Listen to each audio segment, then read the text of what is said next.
प्रदेश में नए veterinary diploma व डिग्री कॉलेज खोलने के लिए पशुपालन विभाग फिर से आवेदन की प्रक्रिया प्रारंभ करेगा।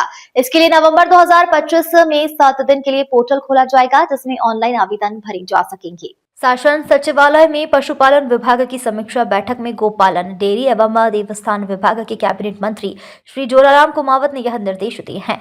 इस समीक्षा बैठक में राज्य की दोनों वेटनरी यूनिवर्सिटी से एफिलिएटेड कॉलेज में नई शिक्षा सत्र में सेंट्रलाइज्ड काउंसलिंग सिस्टम के तहत प्रवेश प्रक्रिया सुनिश्चित करने, यूनिवर्सिटी के रेफरल हॉस्पिटल में निःशुल्क दवाएं उपलब्ध कराने सहित विभिन्न मुद्दों पर चर्चा हुई। इस बैठक में पशुपालन मंत्री श्री जोराराम कुमावत के निर्देश दिए गए कि नए वेटनरी कॉलेज खोलने के लिए फिर से ऑनलाइन आवेदन की प्रक्रिया प्रारंभ की जाए। इसके लिए पूर्व में आवेदन कर चुके आवेदकों को संशोधन कर दस्तावेज अपडेट करने का भी मौका देने का निर्णय लिया गया। इस मौके पर मंत्री श्री कुमावत ने कहा कि बच्चों के भविष्य से खिलवाड़ कतई बर्दाश्त नहीं किया जाएगा। इसके लिए जो भी कॉलेज या अधिकारी जिम्मेदार होगा, उसके विरुद्ध सख्त से सख्त कार्रवाई की जाएगी। वेटनरी काउंसिलिंग ऑफ इंडिया की गाइडलाइन के विपरीत स्टूडेंट को प्रवेश देने वाले कॉलेज के खिलाफ कार्रवाई का निर्णय अब बीसीआई लेगी। इसके लिए मंत्री के निर्देश पर संबंधित वेटनरी यूनिवर्सिटी जांच में प्रथम दृष्टया दोषी पाए गए कॉलेज की जांच रिपोर्ट का प्रस्ताव बनाकर बीसीआई को भेजेगी। बैठक में पशुपालन विभाग के शासन सचिव डॉक्टर समित शर्मा, संयुक्त शासन सचिव श्री दिनेश कुमार जांगिड़, राजस्थान पशु चिकित्सा एवं पशु विज्ञान विश्वविद्यालय जोबनेर, जयपुर के कुलगुरु डॉक्टर त्रिभुवन शर्मा, संकाय अध्यक्ष एवं अधिष्ठाता डॉक्टर धर्म सिंह मीणा, राजस्थान पशु चिकित्सा और पशु विज्ञान विश्वविद्यालय राजूवास बीकानेर के कुलगुरु डॉक्टर सुमंत व्यास, पशुपालन विभाग अतिरिक्त निदेशक डॉक्टर सुरेश मीणा सहित पशुपालन विभाग वेटनरी यूनिवर्सिटी के अधिकारी मौजूद रहे। जी सर, आज की सभी विभागों की समीक्षा बैठक हुई, जिसमें किन किन मुद्दों पर चर्चा रही? आज पशुपालन विभाग, डेयरी विभाग, गोपालन और देवस्थान विभाग की चारों विभाग के अधिकारियों की यहाँ समीक्षा बैठक हुई और बजट घोषणाओं के ऊपर भी समीक्षा हुई। बजट घोषणाओं को समयबद्ध तरीके से पूरा करने के लिए सभी अधिकारियों को निर्देशित किया।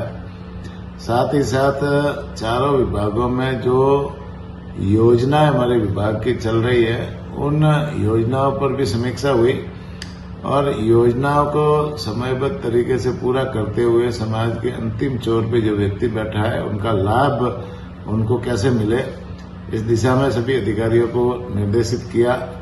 साथ ही साथ में कल गोपाष्टमी है, गोपाष्टमी के अवसर पर सभी गौशालाओं में गौ माता की पूजा करने के भी निर्देश सभी विभाग के अधिकारियों को दिए, जिससे नीचे तक सभी गौशालाओं में गोपाष्टमी के अवसर पर गौ माता की पूजा हो सके।